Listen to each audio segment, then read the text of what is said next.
Doctor Arsalan, doctor रेपू, आवाज़ आ रही है आप लोगों को? ओके, ठीक है डॉक्टर अकमल, ठीक हो गया। अच्छा, ऐसे कि मैं थोड़ा-सा इंट्रोडक्शन देना चाहती हूँ। मैं डॉक्टर निम्रा हूँ और नवंबर 2024 में मैंने अपना क्लियर किया था सर्जरी में एफसीपीएस पार्ट 1 का एग्ज़ाम। अभी मैं इसके की प्लेटफ़ॉर्म से, ठीक है, सर्जरी का बेसिकली, ठीक है? तो सर्जरी की तरफ से रिप्रेज़ेंट कर रही हूँ डॉक्टर निम्रा आसिफ। हम लोगों को अभी लास्ट जो सीरीज़ आई हैं, एसके 20 सीरीज़ आई हैं, ठीक है? और जो बहुत से स्टूडेंट्स हैं वो यही रिव्यूज़ दे रहे थे कि एसके 20 में से मेजर चंक आया। सेम है, अब आप लोगों की लास्ट सीरीज़ थी अपनी-अपनी स्पेशलिटी के एसके 1 टू 17। अब न्यू सीरीज़ आई हैं एसके 1 टू 19 जो कि स्पेशली सिर्फ़ और सिर्फ़ आप लोगों के लिए, स्पेसिफिकली आप लोगों की स्पेशलिटीज़ के लिए। अब ये जो ग्रुप है जो डॉक्टर एसके सलाहुद्दीन कमाल ने बनाया हुआ है, वो आप लोगों की सर्जरी का है और सर्जरी के अंदर हम लोग डेली एमसीक्यू किया करेंगे। उसमें एक तो ये ऑप्शन है, ये जो मीट मैंने ऑन किया हुआ है, इससे हम ऑन करके, तो ये मैं आप लोगों को थोड़ा-सा एक रिव्यू देती हूँ और यूट्यूब चैनल के ऊपर भी ये पड़ा हुआ है, वैसे इसकी वीडियोज़ वगैरह वो देख लो। अगर ये अच्छा लगता है इस तरह कर लेते हैं। दूसरा ऑप्शन ये है कि पिक्चर सेंड कर दिया करें हम, लेट्स सपोज ये पेपर है, इसकी पिक्चर सेंड कर दें, आप लोग देखो, जिसको जो समझ नहीं लगे वो फिर बता दिया जाए। दूसरा ऑप्शन ये है कि सबकी एक्सप्लेनेशंस कर दी जाए। तीसरा, जैसे ये मैंने लिखा हुआ है सारा कुछ, ठीक है, ये मैंने जब लास्ट टाइम पढ़ाया तो मैंने उनको सारा पिक पॉइंट, जैसे ये पेपर है इसके अंदर पॉलीसेक्राइड्स एंटीजन कॉन्जुगेटेड, फिर पॉलीसेक्राइड्स कौन सी हैं और उसकी स्पेसिफिक प्रॉपर्टीज करके उसमें से की पॉइंट्स निकाल कर फिर आपने डायग्नोसिस तक कैसे करना है, डायग्नोसिस ऑफ एक्सक्लूजन कैसे करना है, इस तरह से मुश्किल एमसीक्यूज को कैसे सॉल्व करना है और इजी सेम ये करके, तो फिर उससे रिलेटेड जो थ्योरी क्वेश्चंस होते हैं ओरिएंटेड, वो जिसमें आप लोगों ने जो बुक्स फॉलो करनी है, एमसीक्यूज की प्रैक्टिस आप पढ़ो सारा, लेकिन एमसीक्यू की जो आपने प्रैक्टिस करनी है वो करनी है आपने एसके सीरीज के ऊपर। डबल ए को लाजमी सॉल्व करना है। टाइम आप लोगों के पास अभी काफ़ी है। डबल ए एसके मैंने अपने टाइम पे ये किया और मेजोरिटी जो बच्चे मेरे पास हो रहे हैं वो भी इसी को फॉलो करके, तो अल्हम्दुलिल्लाह बड़े अच्छे रिजल्ट्स हैं। तीसरी चीज़ है फर्स्ट एड। फर्स्ट एड में आप लोगों के पास बड़ा ये जो माइनर्स हैं, ठीक है, माइनर्स का मैंने उधर से किया है। डॉक्टर एसके मेरा ख्याल है अपने वो जो लास्ट डेज रिवीजन नोट्स हैं उसमें से बताते होते हैं, तो जिसको जो इजी लगे वो करो। अब विटामिन ए रिलेटेड जितने पॉइंट्स हैं ये सारे, उसके अलावा कुछ सीक्वेंसेस हैं जो आपने फॉलो करना है, वो इंशाल्लाह साथ साथ बताते जाएंगे। अब आप लोगों ने ग्रुप में जाके ये मुझे बताना है कि आप लोग कैसे सॉल्व करना चाह रहे हो, ठीक है? तो मेरे यूट्यूब पे वो भी देख लो। अब हम कल से इंशाल्लाह फिर वो क्वेश्चन सॉल्व करेंगे। ये आप लोगों की हो गई रिलेटेड टू एसके सीरीज। दूसरी चीज़ आ जाती है ये कि थ्योरी में अब क्या करना है।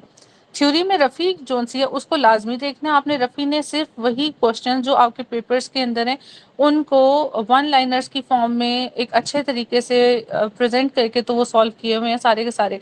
आप एसके को उठाओ, डबल ए को उठाओ और आप रफ़ी को उठाओ, इन तीनों चीज़ों को जब आप देखोगे तो ऑटोमेटिकली आप की जब इम्प्लीमेंटेशन करोगे आपको ये सारा ऐसे लगेगा जैसे आप लोगों ने लाइक एफसीपीएस बिल्कुल आप लोगों को इजी लगे। जब जाके बैठोगे आपको कि ये भी आता है, ये भी आता है, ये भी आता है। वो बच्चा जो आके 160 165 एमसीक्यूज रिकॉल करता है, मैं गारंटी करती हूँ उसका 110% पेपर पास होता है। तो इतना आप लोगों को कॉन्फिडेंस होना चाहिए अपने ऊपर। अच्छा, रफ़ी करने साथ में आप लोगों की आगे आ जाती है ये डबल ए के पोर्शंस। इसमें मैं शेड्यूल बना दूंगी, आप लोगों ने ज्वाइन करना प्लेटफॉर्म, वेल एंड गुड, नहीं करना कोई बात नहीं है। आप लोग उस शेड्यूल के तहत चल लो। यूट्यूब पे भी आते रहेंगे चैनल्स। एसकेज मैं कराऊंगी सर्जरी की, सर्जरी ग्रुप में। बाकी ये ऑप्शनल है आप लोगों के लिए। मेडिसिन वालों के लिए जो बहुत इंपॉर्टेंट है वो फर्स्ट एड लाजमी करें, वो ड्रग्स के ऊपर, फार्माकोलॉजी के ऊपर, और बाकी पेपर ए के लिए सबके लिए माइक्रोबायोलॉजी, पैथोलॉजी, इम्यूनोलॉजी, सेल, ठीक है, सेल में वो जो आपके इरिवर्सिबल रिवर्सिबल चेंजेस और ऑर्गेनेली रिलेटेड क्वेश्चंस है। इसके अलावा आपकी बायोकेमिस्ट्री, ठीक है, और जो दूसरा पेपर है उसमें आपने स्पेशलिटी ओरिएंटेड सारे क्वेश्चंस करने हैं। जैसे मेडिसिन में ज़्यादातर ये क्रस्ट सिंड्रोम्स और जो डिफ्यूज क्यूटेनियस और लिमिटेड वाली टाइप की डिफरेंशियल्स आपको पता हो, स्पेसिफिक और सेंसिटिव टेस्ट हो, जैसे लास्ट टाइम आप लोगों के पास आई हुई थी सीलिक डिजीज में, ठीक है, उसमें आप उसने स्पेसिफिकली पूछा हुआ था कि कौन सा वाला उठाओगे, तो आप लोगों को पता हो स्पेसिफिक कौन सा है, सेंसिटिव कौन सा, वो जब आप पढ़ते जाओगे आप लोगों को आहिस्ता आहिस्ता। और ग्रुप्स में मुख्तलिफ चैनल्स हैं, डॉक्टर एसके का है, ठीक है, आतिफ अफजल का है, उन्हें देखो। आतिफ अफजल के पॉइंट्स बहुत इंपॉर्टेंट है।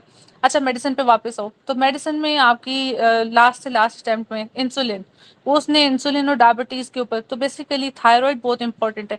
कुछ टॉपिक्स हैं उसके की पॉइंट्स होंगे, वो साथ साथ मैं छोटी छोटी वीडियोस डालती जाऊंगी, वो आप लोग देखते रहना, और इंशाल्लाह जब हम आपके ग्रुप में आप लोगों को कंबाइंड स्टडी कराएंगे तो फिर उसमें हो जाएगी। अभी किसी ने कोई क्वेश्चन पूछना है तो आप लोग बताओ जी बच्चों, चैट बॉक्स यूज कर लो आप लोग। सर्जरी में एनाटॉमी बहुत इंपॉर्टेंट है, गायनी में एनाटॉमी बहुत इंपॉर्टेंट है, गायनी में एम्ब्रियोलॉजी भी बहुत इंपॉर्टेंट है। मेडिसिन की अगर बात करो तो मेडिसिन में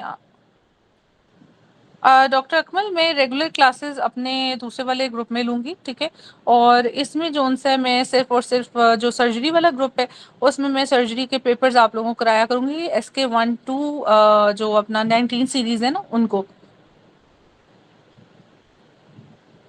एनेस्थीसिया, अच्छा डॉक्टर अकमल एनेस्थीसिया में देखो ऐसे है कि ये गैस लॉज आपके बहुत इंपॉर्टेंट है, मैंने वो देखा सर्किट्स और इस तरह की चीज़ें वो बहुत पूछता है, गैस के गैसेस के पार्शियल प्रेशर्स पूछता है, सिलेंडर में जो आपकी टेम्परेचर मेंटेनेंस है उसका पूछता है, और इसके अलावा उसमें भी आपकी एम्ब्रियोलॉजी रिलेटेड कुछ क्वेश्चंस होते हैं, पैथोलॉजी रिलेटेड होते हैं, फार्माकोलॉजी बहुत पूछते हैं, खास करके ये हेलोथेन और ये ब्यूपीवाकेन, आपके एनाटॉमी बहुत इंपॉर्टेंट है, ठीक है, इससे रिलेटेड। फिर कार्डियक बहुत इंपॉर्टेंट है, इवन गायनी में भी एनेस्थीसिया रिलेटेड ड्रग्स के जी एक पेशेंट है वो हाइपरटेंसिव है और ये है वो है इमरजेंसी में आई है, चॉइस ऑफ एनेस्थेटिक ड्रग कौन सा है, ठीक है। फिर आपकी जो सिस्टेमिक डिजीजेज हैं उनमें थायराइड है, ठीक है, हाइपरथायराइड है, हाइपोथायराइड है, आपके पास एस्थमा का पेशेंट है, फिर कौन सा करोगे। तो बेसिकली आपने एनेस्थीसिया में ड्रग्स के ऊपर सबसे, और एक की फीचर ड्रग, मतलब एक ड्रग है उसका आपके पास माइल्ड मॉडरेट स्वेयर क्या आपके पास वो है, उसके साइड इफेक्ट्स क्या हैं, ठीक है, कार्डियोटॉक्सिक कौन से, ये सारी चीज़ें। दूसरा ग्रुप डॉक्टर जैफा मेरे पास, हुरैजा मेरे पास अभी मैं आपको शेयर कर देती हूँ सर्जरी। आप कौन से ग्रुप में हो मुझे ज़रा ये बताओ, किसी ग्रुप में हो तो मैं शेयर कर देती हूँ, नहीं तो मैं ना इधर ही आप लोगों को नंबर शेयर कर रही हूँ 0324747056 ये आप लोग इस पे मुझे मैसेज करो और मैं फिर आप लोगों को वो कर देती हूँ, वो आप लोगों ने ना ये कर लेना है, मुझे कांटेक्ट कर लेना है, तो उसमें इंशाल्लाह कर लेते हैं। बाकी और कुछ गायनी ऑब्स का भी हो गया, मेडिसिन का भी हो गया, सर्जरी का भी हो गया, एनेस्थीसिया का भी हो गया, और कोई स्पेशलिटी से है इनके अलावा। एक दो बार फिर भी कहूँगी फ्री ऑफ कॉस्ट पड़े हुए हैं आपके पास यूट्यूब पे, मेडिटोर्स बाय नमरा आसिफ के वो एक ग्रुप बना हुआ है, वैसे चैनल का नाम है NUMRAASIF, तो उधर आप जाओगे तो आप लोगों को सारे पिछले पैथोलॉजी डिटेल्ड है, एम्ब्रियोलॉजी डिटेल्ड है, हिस्टोलॉजी डिटेल्ड है, आपकी बायोकेमिस्ट्री डिटेल्ड है, जो पेपर ए। अब दो चीज़ें हैं, बच्चे पेपर ए में जो लैग करते हैं वो माइनर्स हैं, और पेपर बी में जो लैग करते हैं वो स्पेशलिटी है। मैं अपने टाइम पे स्पेशलिटी में लैग करती थी, फिर मैंने स्पेशलिटी में एनाटॉमी पे, आपने अपने वीक पॉइंट्स सबसे पहले, दूसरी चीज़ है पेपर के एंड पे जाते जाते आपको लगता है आपको सारा भूल गया, ऐसा नहीं है, वो आपकी मेमोरी में स्टोर होता है, पैनिक नहीं करना। तीसरी चीज़ अपने ऊपर कॉन्फिडेंस रखना, चौथा अपनी तैयारी पे कॉन्फिडेंस रखना है। ये मैटर नहीं करता कि आप हॉल में गए हो, पहले दफ़ा अटैम्प्ट कर रहे हो, 10वीं दफ़ा कर रहे हो, 8वीं दफ़ा कर रहे हो, आपने अटैम्प्ट लाजमी करना है। अगर कोई बच्चा 69 पे इस दफ़ा है तो 75 पे इंशाल्लाह इसके बाद ज़रूर जाएगा। मेरे पास लास्ट से लास्ट टाइम काफ़ी स्टूडेंट्स अल्हम्दुलिल्लाह पास कर गए सारे के सारे, एक्सेप्ट ऑफ कोई 2-3 थे, ठीक है। अच्छा उनमें से भी अब कुछ पास कर गए उन्हीं में से, ठीक है, और जिनके मेडिसिन में थे मार्क्स कम थे, लाइक इट वाज लाइक 59%, वो भी किधर 66-67 में, मतलब 7 to 8% का उनमें इम्प्रूवमेंट आया है। अभी वो इस दफ़ा फिर से कह रहे हैं कि क्लासेस लें, ज्वाइन करना हमने, तो अब वो इंशाल्लाह क्लियर कर जाएंगे, 75 तक आ जाएगा। तो आपने बस ये देखना है कि इम्प्रूवमेंट कितनी है, अल्लाह करे कि पहली दफ़ा ये क्लियर हो जाए। फिर दूसरी चीज़ मैं कहती हूँ आप लोगों ने अगर वसाइल है आप लोगों के पास, जी doctor medical the roof of life ऐसे है कि मेरा, हाँ जी, ग्रुप है, एक चैनल है नमरा आसिफ के नाम से, ठीक है, तो वो मैं आपको शेयर कर देती हूँ। आप कौन से ग्रुप में हो मुझे वो बताओ। हाँ जी, मैं यही बताने लगी हूँ डॉक्टर जाकिर कि बहुत से बच्चे हमारे पास ऐसे हैं जो कह रहे थे कि हमने,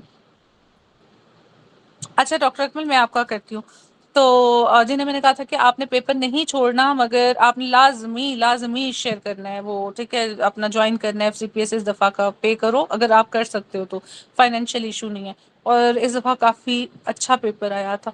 अच्छा डॉक्टर अकमल ने कहा है अभी, क्या कहा इन्होंने, सर्जरी ग्रुप, नहीं ये रूफ वाले हैं मैम, सर्जरी ग्रुप। तो डॉक्टर एसके के ग्रुप में हो आप? अगर डॉक्टर एसके के ग्रुप में तो अभी मैं थोड़ी देर में वो शेयर कर देती हूँ आप लोगों को डिटेल्स। एक सेकंड मैं आप लोगों को ना स्क्रीन शेयर करती हूँ, जरा देखना चैनल में आपको दिखा। एसके सीरीज को आप खोलकर तो सारा का सारा आपने इसके ऊपर इम्प्लीमेंट करना है अपने जो क्वेश्चंस है। डबल ए को लाजमी सॉल्व करना है, एक दफ़ा भी हो गया काफ़ी है, लेकिन उस एक दफ़ा में आपने जो नहीं आ रहा उन्हें हाईलाइट कर लेना है और एंड में सिर्फ उन्हीं को देखना है। चलें, और किसी ने कुछ पूछना है?